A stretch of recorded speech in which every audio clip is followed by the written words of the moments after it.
Hi everyone, welcome back again. So today's topic is about strength training. Strength training, also known as resistance training, weight training, is one of the most commonly used terms in the fitness industry. However, most of us are not aware even about the basics of strength training. So in today's video, we will see what is strength training, what are the benefits of strength training. If you are a beginner or you do not have any prior experience, how do you start?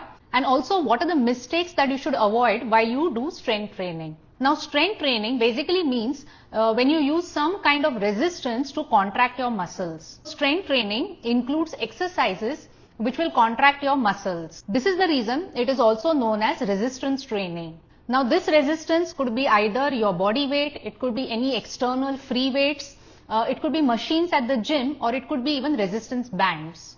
So when you use any one of these resistance in your workouts to strength train, it challenges your muscles. So when your muscles are being contracted, there is microscopic wear and tear. This forces the muscles to adapt and grow more strong and resilient. So whenever we want to do weight loss, this implies that we should lose fat and retain muscle. Muscle is a metabolically active tissue. This means that when you are at rest, muscle requires calories to be burned so that it can be maintained. That is the reason it is more efficient that you should build muscles so that you are burning calories even when you are at rest. Now the biggest misconception about strength training or resistance training is that it is only meant for bodybuilders or athletes. This is not true. Strength training should be done by each and every one of us, regardless of your age or fitness level. Also always remember that even if you have not done strength training before, you can always start at any age. Now let us see some of the benefits of strength training. Number one, it builds muscle and strength.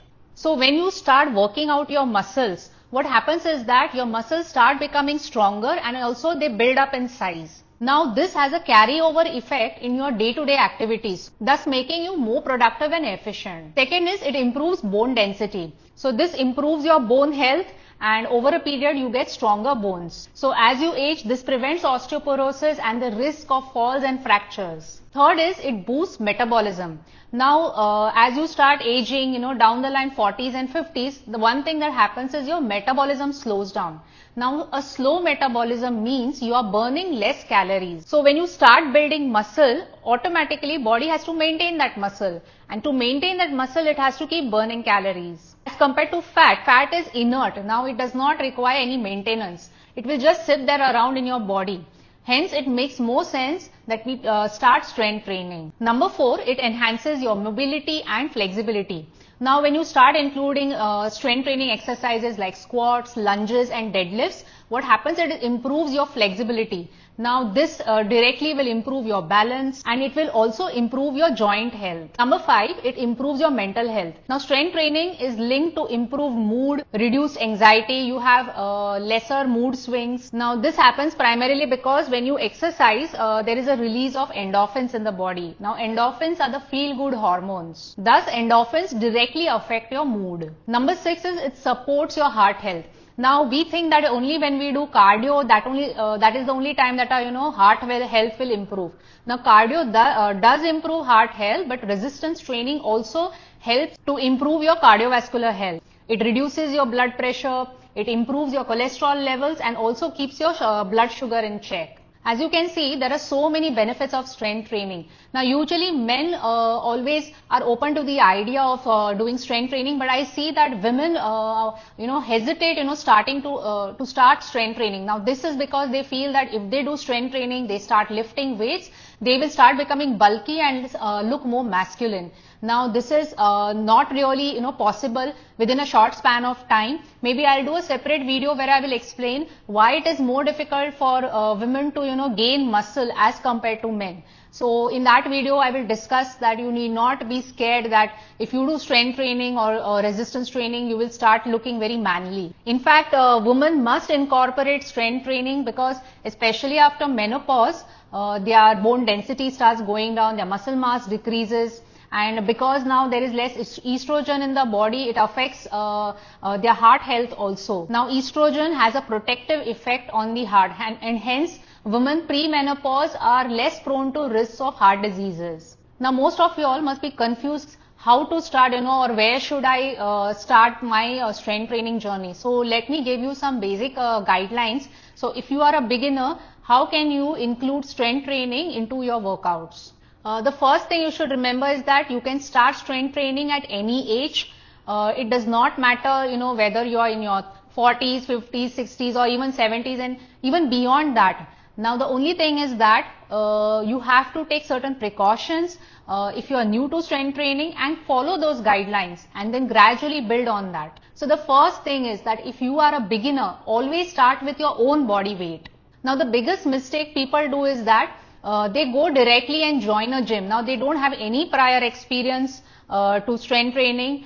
They have not done any form. Sometimes people are not even doing any other kind of exercise also, and they directly go and start gymming. Now if you do not have any background of resistance training, it is very risky because there are chances that you can injure yourself. Now, if your muscles have never been stimulated before and directly you start lifting heavy weights, then this can be a real problem. You might end up injuring yourself. So remember, resistance training should be started very gradually, and the first step is to start with your own body weight. Once your body starts becoming comfortable, you feel now you are able to do your body weight exercises efficiently, then you can start adding slowly external weights, like for example dumbbells. So what you can do is start initially with 1 kg dumbbells, or even you could use 1 liter water bottles. Now if you do not want to invest in dumbbells in the beginning, this is a great idea. I often give it to my clients also. They start with 1 liter water bottles. Now examples of body weight exercises are squats for your legs, lunges, and you can also do push-ups, planks. Now all of these exercises target your shoulders, back. So these are some body weight exercises where you do not require any external resistance. Here the resistance is your own body weight.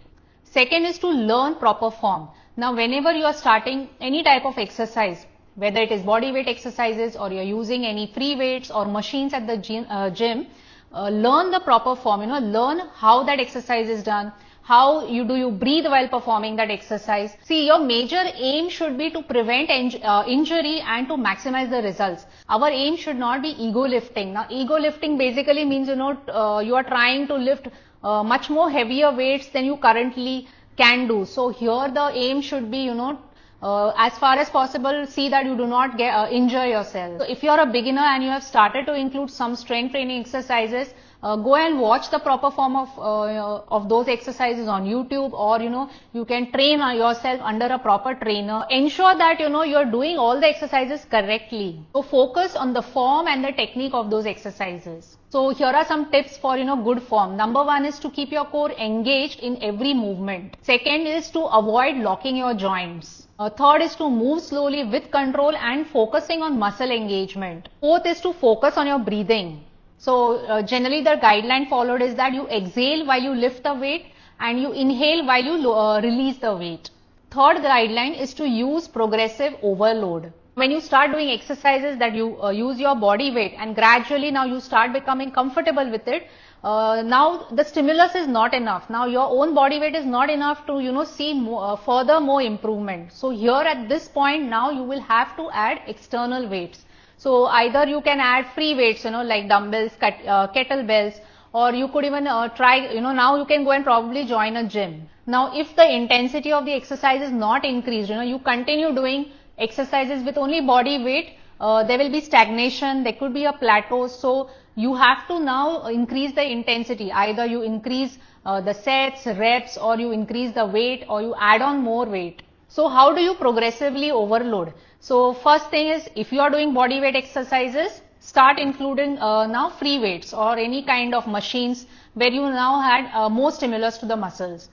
Now if you are doing already free weights or you are already exercising at the gym, you will have to increase your number of sets, your number of reps, or you increase the weight. For example, now if you are exercising with 1 kg dumbbells, you increase them to 2 kg, from 2 kg you go to 2.5, this is how you gradually or progressively overload. So you are increasing the stimulus to your muscles. The fourth guideline is to start with compound movements. Now you have two types of exercises, compound exercises and isolation exercises. Isolation exercises, target only specific muscles. Like for example, when you do a bicep curl, it will target only your biceps. But compound exercises are those which target multiple muscle groups. So if you are a beginner, always do compound exercises. What happens is that you are targeting muscle groups, many muscle groups, and this makes it more efficient. So example of compound exercises are your squats, push-ups, pull-ups, deadlifts, etc. The fifth thing is to train at least 2 to 3 times a week. Now initially when you are starting, you are a beginner, start with the minimum. Start with just training 2 days rather in a week. 2 to 3 times a week is ideal to build strength, and you will also not overtrain yourself. Also there should be sufficient gap between 2 sessions. So minimum of 48 hours, that is 2 days. So if you train on Monday, your next session should be directly on Thursday. So when you give this gap of 2 days, this allows your muscles to recover well, and you will be able to better perform at the next workout. Number 6 is rest and recovery. Rest is as important as the exercise or the workout itself. So do not ignore rest. Recovery is very important because it is between the rest period or between 2 workouts that your muscles recover, repair, and also build during this phase. So ensure that you are getting enough sleep, you are drinking a lot of water, and you have a good diet. So these were some guidelines, if you are a beginner, keep these guidelines in mind and design your workouts as accordingly. Now let us understand some common mistakes, that should be avoided when you start your strength training. Number 1 is skipping a warm-up. Now remember always that do not directly jump into the exercise. A warm-up is very essential. It improves the blood flow to your muscles. So always warm up, with some dynamic stretches. Do not skip warm up. Second common mistake which people do is lifting too much weight too soon. Now, as I already mentioned, if you are a beginner, always start with your body weight. What most of the people do is that they directly go and join a gym, and sometimes they end up injuring themselves, and then they think that, weight training is not for them. Most of the times people think that, resistance training or weight training is very difficult. Now it is difficult because the approach is wrong. So always remember, start with your body weight, slowly then add external weights, and keep doing till you get the correct form. The third most common mistake people do is they neglect core exercises. Now many of them, they will work out their upper body, they will work out their lower body, but they tend to ignore core exercises. Now a strong core is the foundation of strength training. So include core exercises, like planks, leg raises, crunches, Russian twists, etc. into your workouts. The fourth mistake most of the people do is an inconsistent routine. Now consistency is very important in strength training, and I'll tell you that there is a reason behind this. If you do not train your muscle for more than 15 to 20 days, your body starts detraining. Now detraining basically means that it is a cost for the body to maintain muscle. As I already told you, body has to burn calories to maintain muscle. Whereas in the case of fat, it doesn't have to do anything. So what happens is that once you stop training, body starts to lose the muscle. Now this is also what happens, after the age of 30s and 40s. Because we are not engaging our muscles, body starts losing them. And this is the reason, you will observe most of the people say, I joined the gym and I left and I immediately gained back all my weight again. Because body is detraining, once 15-20 days you don't give any stimulus to the muscles, you will lose all the progress that you have gained. That is the reason it is very important, to be consistent. It is not important that you do lot of, intense exercises in a short period, but more important to, spread out your strength training, see that you little by little you are doing something or the other. So in today's video, you must have understood that strength training or resistance training is one of the best ways to improve your physical fitness and your overall health. So as a beginner, focus on body weight exercises, improve on your form, technique, and then gradually progress by increasing your resistance slowly. Now with regular practice and patience, you will see that slowly your strength is improving, your endurance is improving, and this finally has a collective effect on your overall health. So stay committed, track your progress, and always remember that slow and steady is the key to long lasting results. I hope in today's video you have understood what is strength training and you will consider including it in your workouts. Always remember that age is not a limiting factor. You can start strength training at any age. However, if you do have any medical conditions or issues, always consult a doctor before starting any workout regime. If you want to learn more about strength training, do comment below and let me know. I hope today's video was useful. You have understood strength training, some of the basic concepts, and why strength training will benefit you. So until the next video, take good care of yourself. Do not forget to like, share and subscribe to my channel. I will be back next week with some more interesting topics. Till then, it's bye from me. Take care of yourself. Bye-bye.